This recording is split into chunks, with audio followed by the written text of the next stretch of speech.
बिस्मिल्लाहिर्रहमानिर्रहीम। अस्सलाम वालेकुम। परवरदिगार मोहम्मद वाले मोहम्मद के सदक़े में आपके रोज़ी रिज़्क़ में बरकत और इजाफ़ा अता करे। खुश रहें, आबाद रहें। आज मैं जो रेसिपी आपसे शेयर करने लगी हूँ वो है बीफ निहारी। बीफ निहारी बनाने के लिए मैंने ये हड्डी वाला गोश्त लिया है 1 किलो, और साथ में मैंने लिया है अदरक लहसुन, और 1 अदद प्याज को मैंने काट के रख लिया है, और 1 अदद मैंने ये निहारी मसाले का शाशे ले लिया है। तो इनको मैं बनाऊंगी अब। किस तरीके से ये बनेगी निहारी आप देखते जाइएगा और देखिएगा कि किस तरीके से ये निहारी बनती है। चिकन निहारी तो मैं बहुत दफ़ा बना चुकी हूँ, लेकिन मैंने सोचा कि क्यों ना बीफ निहारी भी बनाऊँ और आपसे शेयर करूँ। निहारी बनाने के लिए ये कि यहाँ पे मैंने 2 कप ऑयल लिया है, इसमें ऑयल ज़्यादा शामिल होगा, और साथ ही ये जो 1 अदद मैंने प्याज रखा हुआ था बारीक चॉप करके, इसको मैं फ्राई करूँगी। इसको हमने ज़्यादा डार्क ब्राउन नहीं करना है, बस गोल्डन ब्राउन हम करेंगे। देखिए जी, मैंने निहारी मसाला जो है अदरक लहसुन के पेस्ट में सारा मिक्स कर लिया है, पूरा शाशे मैंने डाल दिया है। क्योंकि 1 किलो निहारी के लिए 1 किलो बीफ में ये 1 शाशे बहुत ज़्यादा है, और अगर आपको कम लगे तो आप और इसमें स्पाइसेस शामिल कर सकते हैं, मिर्चें।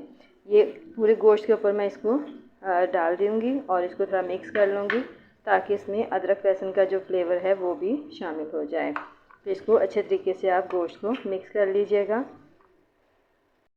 तमाम मसालों को मैंने ये गोश्त में मिक्स करके रख दिया है। इसको मैरिनेट करके मैं 15 से 20 मिनट के लिए रखूँगी, और उसके बाद फिर मैं इसको जो ऑयल में मैं प्याज फ्राई कर रही हूँ तो उसमें फिर मैं शामिल कर दूँगी। ये देखें जी, प्याज हमारे जो है वो फ्राई हो गए हैं। इतने ज़्यादा हमने इनको ज़्यादा कलर नहीं देना, बस इसी तरीके से गोल्डन लाइट कलर का हमने रखना है इनको। तो अब इसमें मैं जो गोश्त हमारा पड़ा हुआ है जिसको मैंने मैरिनेट करके रखा है वो इसमें शामिल करूँगी। मसाला गोश्त जो है इसमें शामिल कर दूँगी, जो कि मैंने मसाला लगा के रखा हुआ था। अब इसको हमने तकरीबन 10 से 15 मिनट तक भूनना है, ताकि जो ऑयल है वो अलग हो जाए, और फिर हम इसमें पानी शामिल करेंगे और फिर इसको पकने के लिए छोड़ देंगे 3 से 4 घंटे के लिए। निहारी जितनी ज़्यादा, ये क्योंकि हड्डी वाला गोश्त है और पाँव की हड्डी भी है इसमें, तो इसलिए इसको ज़्यादा देर तक हमने पकाना है। देखें जी, गोश्त ने ऑयल छोड़ दिया है, तकरीबन गोश्त हमारा भुन चुका है। अब हम इसमें पानी शामिल करेंगे। पानी हम इतना शामिल करेंगे कि ये 2 से 3 घंटे तक जो है वो पकता रहे। यहाँ पे पानी आपने अच्छे तरीके से भूनने के बाद शामिल कर देना। मैंने तकरीबन 15 मिनट तक ये गोश्त जो है भुना है और ये ऑयल अलग हो गया है। अब मैं इसमें ये पानी शामिल कर दूँगी, और फिर मैं इसको ढक कर पकने के लिए 2 से 3 घंटे छोड़ दूँगी। तो आप भी इसी तरीके से कीजिएगा। ये पानी अभी कम है, मैं इसमें पानी और शामिल करूँगी। यहाँ पे मैं आटा भून रही हूँ, क्योंकि निहारी में मस्ट है कि आपने आटा ज़रूर डालना है। तो यहाँ मैंने 2 कप आटा लिया है और उसको हल्के चूल्हे पे मैं भून रही हूँ। आटे को कच्चा नहीं डालना है आपने, बल्कि भून कर शामिल करना है, ताकि आटे की जो स्मेल या हीक होती है वो उसमें से निहारी में से ना आए।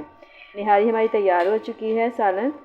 उसको मैं अब आपको दिखाती हूँ कि उसका फ़ाइनल लुक कैसा होगा।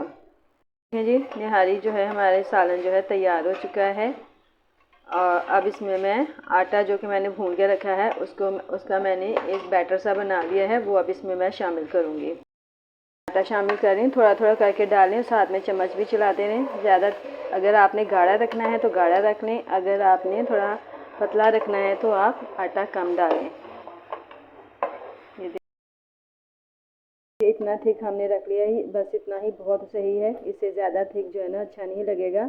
अब इसके ऊपर से जो मैंने ऑयल निकाल के रखा था, एक अलग से भी मैं इसमें तड़का लगाऊंगी, ताकि इसके ऊपर जो ऑयल का होता है वो आ जाए, क्योंकि इसमें से सारी चिकनाहट जो है वो ख़त्म हो चुकी है। ये देखें जी, माशाल्लाह से निहारी हमारी तैयार हो गई है। ये इसके ऊपर मैंने जो ऑयल था वो भी डाल दिया है। तो यकीनन आपको मेरी ये रेसिपी पसंद आई होगी। मेरी रेसिपी पसंद आई तो लाइक करें, शेयर करें, और मेरे चैनल को सब्सक्राइब करना मत भूलिएगा। अब मुझे इजाज़त दीजिए। अल्लाह हाफ़िज़।